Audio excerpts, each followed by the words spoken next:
This is the harrowing account of some of the youngest individuals to commit school shootings.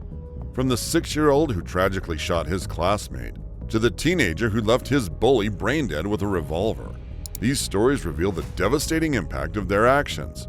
Join us as we delve into the lives and actions of the youngest school shooters in history. Number 7. John Jason McLaughlin. School can be tough, and for 15-year-old John Jason McLaughlin, the bullying from 14-year-old Seth Bartell felt unbearable. As the summer of 2003 wound down, McLaughlin made a decision that would soon shock his community and the entire nation. It was September 24, 2003, a day that began like any other at Rocori High School in Minnesota. Students moved through the halls, chatting and laughing, unaware of the unfolding tragedy. Hidden beneath the everyday noise, McLaughlin carried a heavy burden, a .22 caliber Colt pistol taken from his father's dresser. That morning, as the hallways buzzed with the start of a new school day, McLaughlin encountered Seth Bartell and 17-year-old senior Aaron Rollins outside the locker room. In a moment that would change everything, McLaughlin fired the pistol, hitting Bartell in the chest. A second shot aimed at Bartell went astray and tragically struck Rollins in the neck, proving fatal. Panic erupted in the corridors as Bartell, wounded and terrified, tried to flee. McLaughlin wasn't done. He pursued Bartell relentlessly and shot again, this time hitting him squarely in the forehead. Amidst the chaos, a gym coach named Mark Johnson stepped in. In a surreal moment of calm amidst the horror, McLaughlin emptied the bullets from the gun and handed it over to Johnson. Bartell was rushed to the hospital but succumbed to his injuries 16 days later. The trial that followed was emotionally charged. Mental health experts diagnosed McLaughlin with schizophrenia, while others argued he suffered from major depression and a developing personality disorder. In the end, McLaughlin was convicted of first and second-degree murder, receiving a life sentence for the former and 12 years for the latter. Number 6. Jaylen Fryberg. October 24, 2014. Seemed like it would be just another Friday at Marysville-Pilchuck High School, but a chilling turn of events proved otherwise. In the center of this unexpected horror was Jaylen Fryberg, a 15-year-old freshman. On that fateful morning, Jaylen sent a haunting series of text messages to his family and the families of those he would tragically impact. These messages were filled with apologies for what he was about to do, with specific requests for his funeral arrangements. Then, in a deceptive move, he texted several friends, inviting them to join him for lunch, urging some to even skip their classes to be there. As lunchtime neared, these unsuspecting students gathered at a table in the cafeteria, oblivious to the nightmare that was about to unfold. At 10:39 a.m., the scene took a terrifying turn. Jaylen walked into the cafeteria and, after sitting briefly at a different table, approached his friends. Eyewitnesses describe a short, tense exchange of words before the situation escalated horrifyingly. Jaylen pulled out a .40 caliber Beretta PX-4 Storm subcompact handgun and opened fire, discharging at least 8 shots directed at the table where his friends were seated. As the cafeteria erupted into chaos, Megan Silverberger, a first-year social studies teacher, made a courageous attempt to stop the violence. She raced toward the gunfire in a desperate bid to intervene. Initial reports suggested she might have inadvertently caused Jaylen to shoot himself in the neck during the struggle to disarm him. However, this was later clarified by police officials and the Snohomish County Medical Examiner. It was confirmed that Jaylen's death was due to a self-inflicted gunshot wound to the head, and that Silverberger had not made physical contact with him before his death, though her brave efforts to subdue him were undeniable. The reason behind this horrific act remains shrouded in mystery, with some students speculating that a spurned romantic advance might have been the catalyst, as one of the victims was a girl who had rejected Jaylen's advances. Number 5. Kenneth Bartley. School was just another ordinary day at Campbell County Comprehensive High School on November 8, 2005. Students were moving through the hallways, unaware that a chilling scene was about to unfold. Hidden in 15-year-old Kenneth Bartley's backpack was a .22 caliber pistol, stolen from his father. Kenneth's plan: swap the gun for OxyContin. By 2:11 p.m., the school's calm was shattered. Principal Gary Seal received a tip-off about Kenneth having the gun. Alongside assistant principals Ken Bruce and Jim Pierce, they confronted Kenneth in the administration office. But the situation spiraled out of control quickly. When challenged, Kenneth fired the gun, striking Seal and Pierce, and tragically, fatally wounding Bruce. The air was thick with tension as Kenneth declared, "Yes, it's real, I'll show you. I never liked you anyway." In that moment, the entire school went into lockdown. Students were evacuated. Their usual school day turned into a scene of fear and confusion as police and emergency services swarmed in. Charged initially with first-degree murder, Kenneth faced the grim prospect of an adult trial. However, as jury selection loomed on April 10, 2007, he opted for a plea bargain. Pleading guilty to second-degree murder and 2 counts of attempted second-degree murder, Kenneth was sentenced to a staggering 45 years, 25 for the murder of Assistant Principal Bruce and 20 for the attempts on Seal and Pierce. Kenneth's future was sealed with this plea. He would start his sentence in a juvenile facility, moving to an adult prison when he turned 18. Number 4, TJ Lane.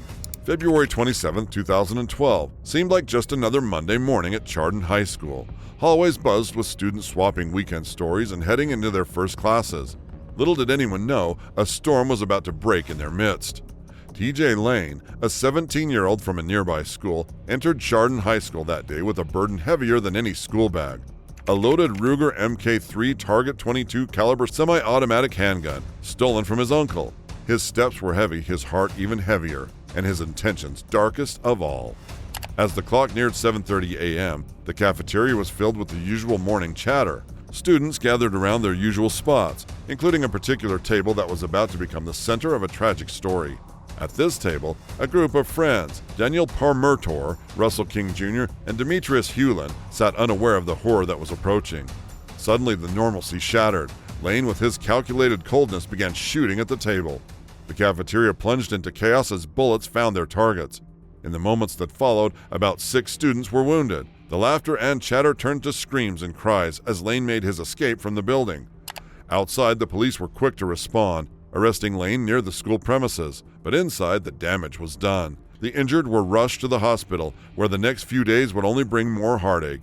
Daniel, Russell, and Demetrius, caught in a tragedy they never saw coming, were pronounced dead.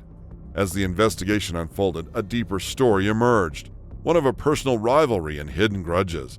It was revealed that Lane had been threatened by one of the students he shot, a revelation that painted a grim picture of teenage angst turned deadly. Lane's actions left a community reeling and a nation once again facing the chilling realities of school violence. The court later handed down 3 consecutive life sentences to Lane, ensuring he would spend his days behind bars. Number 3, Kip Kinkle. On a chilling morning of May 21, 1998, the quiet town was shaken by an unthinkable event. Dressed in a nondescript trench coat, 15-year-old Kip Kinkle hid his deadly intentions under the guise of normalcy, driving his mother's Ford Explorer to Thurston High School. He was not just another student. Hidden beneath his coat were 2 hunting knives and a .22 caliber Ruger Mk2 pistol. Kinkle parked a few blocks away and made a swift jog to the school grounds. The patio area of the school became the stage for the horror that unfolded next.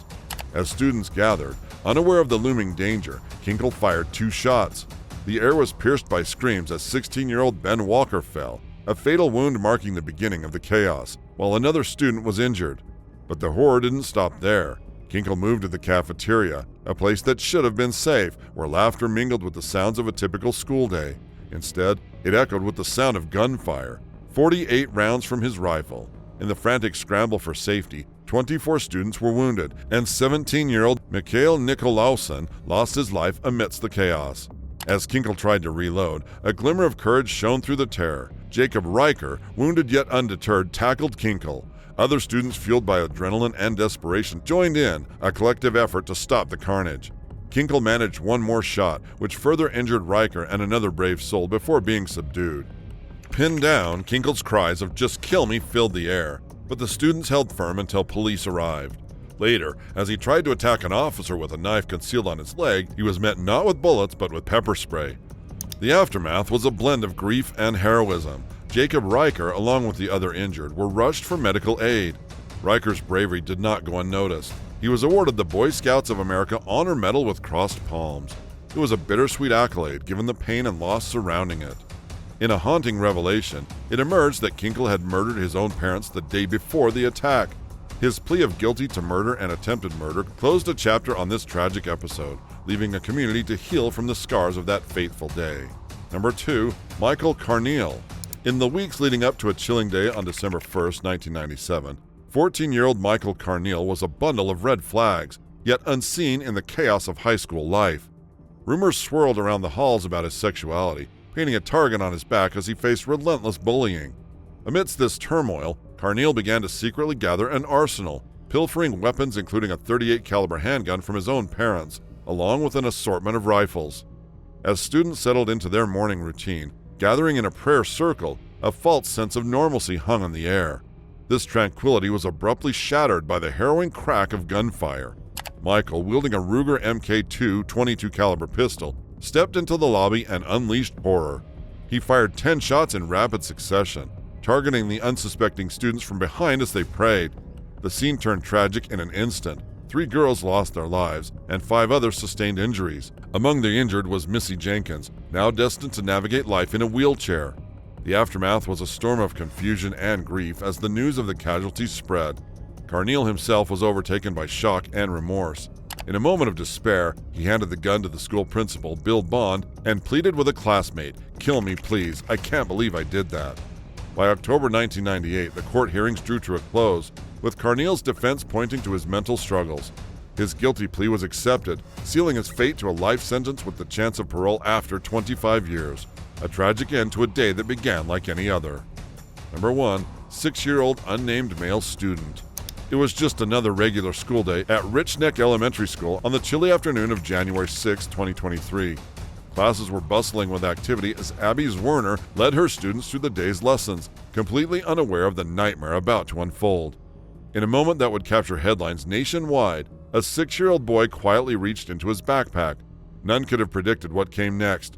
With no hesitation, he pulled out a 9mm Taurus pistol. The room fell eerily silent as he aimed at Miss Werner and fired. The bullet, slicing through her hand and finding its home in her chest, painted a stark and violent picture against the backdrop of a bustling classroom. The police later confirmed a chilling truth. This act was no accident. It was intentional. As chaos erupted around her, Werner's instincts as a teacher and protector surged to the forefront. Grievously wounded, she still managed to shepherd her students to safety, putting their lives above her own despite the searing pain. Outside the classroom, quick-thinking staff members subdued the young shooter, preventing further tragedy. This incident didn't just mark the first U.S. school shooting of 2023. It also became the 3rd episode of gun-related violence in the Newport News Public School District in just 17 months.